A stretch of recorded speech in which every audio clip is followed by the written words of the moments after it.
Najua hiyo kitu imeleta sababu za mingi sana.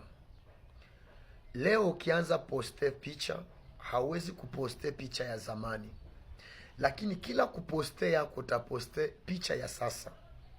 Lakini elewa ya kwamba inawezekana ile picha yako ya zamani njoo yenye mtu mwingine atapostaka, hawataposte ya leo. Tujenge tabia nzuri, tulete tabia nzuri katika kizazi hichi tunachokiishi, watoto wa Mungu. Dunia itabaki dunia, lakini watu tunapita. Bado haujabatizwa kwa jina la Yesu Kristo, jifunze kutafuta ubatizo ya kweli. Inawezekana siku moja inawezi kusaidia, kwa maana hauwezi kubatizwa na upate mafundisho.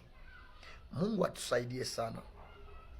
Malgre tunaishi pesa, tunatafuta magari, manyumba na vyovyote vile kadhalika, lakini nakusini kwambie kwamba hatutadumu milele. Hatutadumu milele. Ulikuwa wasuja wa imani, wasuja wote wale, lakini kwa sasa umewaki kama vile histoire.